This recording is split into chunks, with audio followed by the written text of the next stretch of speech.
एक शख्स अगर 20,000 मंथली कमाता हो और उसके इर्द गिर्द उसके सराउंडिंग में जितने भी लोगों को वो जानता है, जितनी भी वो दुनिया को जानता है, अगर उनकी मंथली इनकम 15,000 हो और एक ऐसा शख्स हो जिसकी मंथली इनकम 1 लाख रुपया हो और वो जितने भी लोगों को जानता है, जितने भी लोग उसके सराउंडिंग में हैं, उन सब की मंथली इनकम 1.5 लाख हो, तो आप क्या समझते हैं कि इन दोनों में से कौन ज़्यादा कामयाब होगा?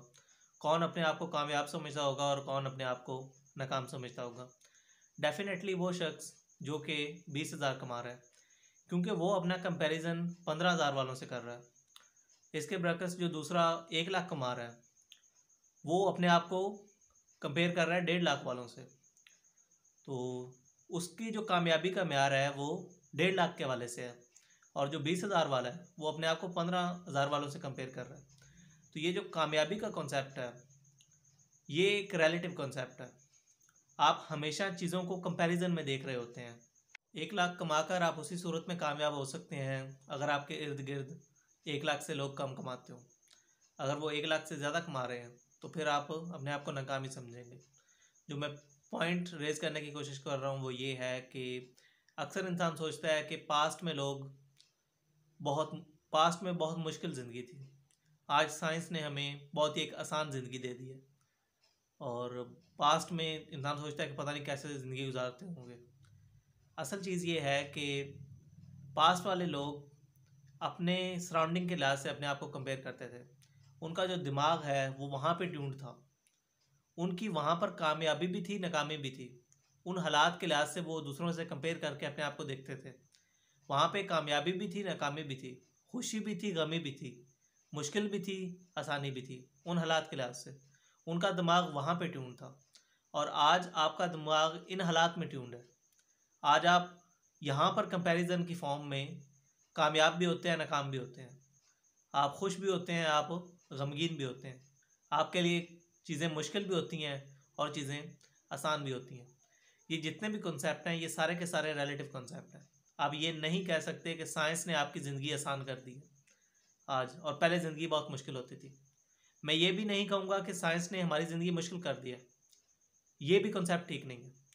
वो जो खुशी का कॉन्सेप्ट है ना, खुशी या गमी का जो एक लेवल है वो कांस्टेंट है, वो चेंज नहीं हुआ। पहले आपका दिमाग उन हालात में ट्यून्ड था, वहाँ पे वो चीज़ों को देख रहा था कंपैरिजन में, और आज आपका दिमाग यहाँ पे ट्यून्ड है, यहाँ वो कंपैरिजन की फॉर्म में चीज़ों को देख रहा है। अब देखिए मुश्किल और आसानी का कॉन्सेप्ट। मैंने जब नमाज़ पढ़ना स्टार्ट की थी तो उस वक़्त मैं इशा की 17 रकते पढ़ता था। फिर जब मुझे पता चला कि ये सिर्फ़ आप पे फ़र्ज़ पढ़ना सिर्फ़ फ़र्ज़ है, ये जो बाकी नमाज है ये नवाफिल हैं, यानी कि अगर आप पढ़ें तो सवाब है, अगर आप ना पढ़ें तो आपका मुआवजा नहीं होगा। जो ज़रूरी नमाज है वही वो 4 फ़र्ज़ दिया है। तो फिर मैंने 4 फ़र्ज़ पढ़ना स्टार्ट कर दिया। तो पहले मुझे 17 रकते जितनी पढ़नी मुश्किल लगती थी ना, आज 4 रकत पढ़ना उतनी मुझे मुश्किल लगती है। वैसे मैं नमाज को बोझ नहीं समझता, लेकिन क्या होता है कि जब इशा के टाइम कभी कभी ऐसा होता है कि आप नमाज पढ़े बगैर आप ऐसे ही लेट जाते हैं तो आपको नींद आना स्टार्ट हो जाती है। जब वो नींद आना स्टार्ट होती है ना, जो इस किस्म की नींद होती है वो आपको बड़ी बड़ी अच्छी लग रही होती है। जब भी आप कोई कोई काम किए बगैर, कोई आपके काम ज़िम्मे हो और वो किए बगैर आप सो जाएं, तो आपको बड़ी अच्छी तरह से नींद आ रही होती है।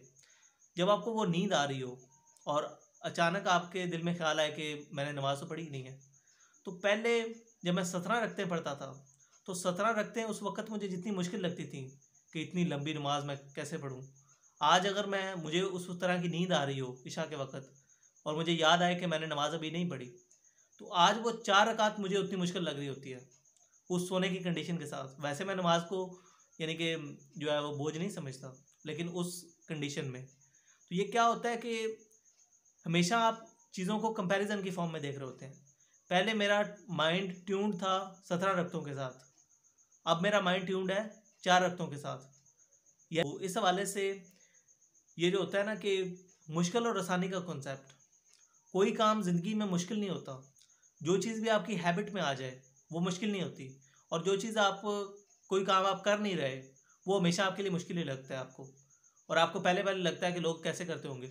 मैं बचपन में जब फर्स्ट क्लास में था तो तब तो इंसान को उर्दू पढ़नी नहीं आती होती, तो टीचर हमें लाइन में खड़ा करके वो सुनते थे, तलफ़ुज़ वो जो है जोड़ करना या इस तरह से बहुत सारी गलतियाँ हो जाती थी। तो उस वक़्त मैं सोचता था यार ये कितने ज़हीन लोग होते होंगे जो जिनको उर्दू पढ़ना आती है।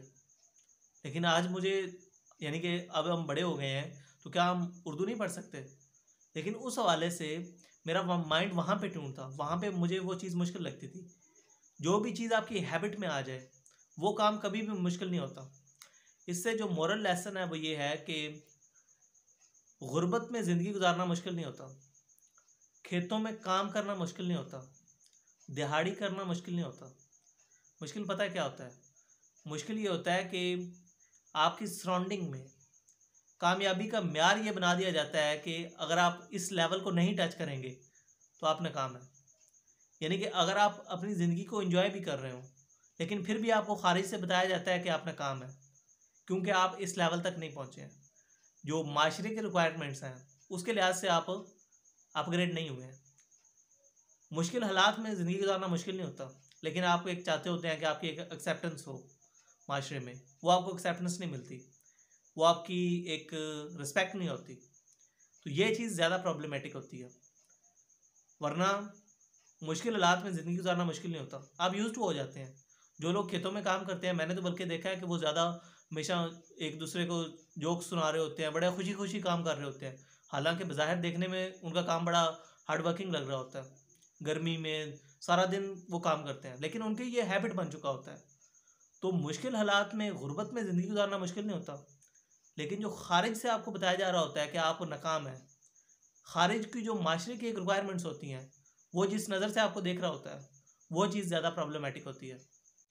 अब ये जो कंपैरिजन का मसला है कि इंसान हमेशा अपने आप को दूसरों से कंपेयर करके अपने आप को कामयाबी या नाकाम तस्वुर कर रहा होता है, अपने आप को खुश या गमगीन समझ रहा होता है, या फिर अपने लिए चीज़ों को मुश्किल या आसान समझ रहा होता है। इसके साथ कैसे टैकल किया जाए? अगर कंपैरिजन को देखा जाए तो इसके साथ दुनिया के तमाम इंसान तो एट द सेम टाइम कामयाब नहीं हो सकते, दुनिया के तमाम इंसान एट द सेम टाइम खुश नहीं रह सकते। अगर आप महाना 10 करोड़ भी कमा रहे हो और आपके सराउंडिंग में अगर लोग 20 करोड़ कमा रहे हैं, तो फिर भी आपके लिए वो इनफ नहीं होंगे, आप अपने आप को नाकाम समझेंगे, क्योंकि आप के सराउंडिंग में लोग 20 करोड़ कमा रहे हैं, उस वक्त 10 करोड़ भी आपके लिए अहम नहीं होगा। और अगर ऐसा किया जाए कि सब सेम लेवल पे कमा रहे हो सब कुछ, दुनिया के सारे इंसान ही 10 करोड़ कमा रहे हो मंथली, तो फिर भी आपके लिए वो 10 करोड़ अहम ही नहीं रहेगा। क्योंकि कामयाबी क्या होती है? कामयाबी वो होती है जो कि कॉमन ना हो। जो भी चीज़ कॉमन हो जाती है उसकी भी अहमियत नहीं रहती। अगर सबको सेम लेवल पर कर दिया जाए जैसे कि कम्युनिज्म में होता है, तब भी आपके लिए ये चीज़ें अहम नहीं रहेंगी, क्योंकि ये कॉमन चीज़ हो जाएगी। तो अब ये जो कंपैरिजन की फॉर्म में इंसान चीज़ों को देखता है, इसको कैसे टैकल किया जाए? इसको मैं ये समझता हूँ कि आप एक ही सूरत में टैकल कर सकते हैं कि आपका खुदा के साथ एक कनेक्शन हो, आपका एक स्पिरिचुअल कनेक्शन हो, आपका ज़िंदगी के बारे में ये व्यू होना चाहिए कि आपकी ज़िंदगी बामकसद है। आप जो भी आपकी ज़िंदगी की स्ट्रगल है उसको अल्टीमेटली कभी ना कभी आपको रिवॉर्ड किया जाएगा, यह आपको इस बात का यकीन होना चाहिए। तब आप इस कंपैरिजन से बच सकते हैं। आप कंप्लीटली तो इससे छुटकारा नहीं हासिल कर सकते क्योंकि हम इंसान हैं, लेकिन आप इसको मिनिमाइज ज़रूर कर सकते हैं। कंप्लीटली तो पैगंबर ही इससे यानी कि बच सकते हैं। एक आम इंसान वो हमेशा कंपैरिजन में देख रहा होता है चीज़ों को, वो दूसरों से कंपेयर करके अपनी कामयाबी नाकामी को देख रहा होता है। लेकिन हम अगर आपका खुदा के साथ कनेक्शन हो तो फिर आप बहुत हद तक इन चीज़ों को मिनिमाइज ज़रूर कर सकते हैं। आपके जहन में ये चीज़ होगी कि आपको अल्टीमेटली जो भी आपको हालात से गुजारा गया है वो कभी ना कभी आपको रिवॉर्ड किया जाएगा। यहाँ पर मज़हब के हवाले से ये बात की जाती है कि मज़हब तो होता ही लोगों को सप्रेस करने के लिए, लोगों को उनके बुरे हालात की एक जस्टिफिकेशन देने के लिए होता है कि ये अल्लाह की तरफ से आया, आपने कोई ज़िंदगी में मेहनत वगैरह नहीं करनी, और ये अल्लाह की तरफ से ही जो भी आपके हालात हैं वो अल्लाह की तरफ से है, लिहाजा इन चीज़ों को एक्सेप्ट कर लें। देखें, अगर आप ओवरऑल ज़िंदगी को बामकसद समझ रहे हैं, आप ओवरऑल ये यकीन रख रहे हैं कि आपको कभी ना कभी ज़िंदगी में रिवॉर्ड किया जाना है, तो इसका ये मतलब नहीं है कि आप अपने बुरे हालात को एक्सेप्ट कर लें और आप ज़िंदगी में कोई मेहनत किसी चीज़ की ना करें। मैं दुनिया का हर इंसान अपने लिए एक बेहतर लाइफ चाहता होता है, अपने लिए एक आसान लाइफ चाहता होता है, कंपैरिजन दूसरों से कंपेयर करके। मैं खुद अपनी एक आसान ज़िंदगी चाहता हूँ, मैं उसके लिए हार्ड वर्क भी कर रहा हूँ, लेकिन अगर मैं हार्ड वर्क के बावजूद भी मैं वो लाइफ अचीव करने में कामयाब नहीं होता, तो फिर क्या मैं नाकाम हूँ? मैं नाकाम नहीं हूँ, क्योंकि मुझे पता है कि अल्लाह है। मुझे पता है कि जो भी मेरी स्ट्रगल है उसको कभी ना कभी रिवॉर्ड किया जाना है। तो अगर आप खुदा पे यकीन रख रहे हैं तो इसका ये मतलब नहीं है कि आपने जो है ना वो अपनी प्रेजेंट कंडीशंस के बारे में कुछ नहीं करना। दुनिया का हर इंसान मेहनत करता है, लेकिन आप एक ओवरऑल ये मान रहे होते हैं कि आपकी जो लाइफ है ओवरऑल उसका एक पर्पज़ है। ओवरऑल इंसान एक आजमाइश से गुजर रहा है, तो जो भी इंसान की स्ट्रगल है उसको आखिरत में रिवॉर्ड किया जाएगा। तो इसका ये मतलब होता है, इसका ये मतलब नहीं होता कि आपने जो है ना वो अपनी प्रेजेंट कंडीशंस के बारे में कोई मेहनत वगैरह नहीं करनी।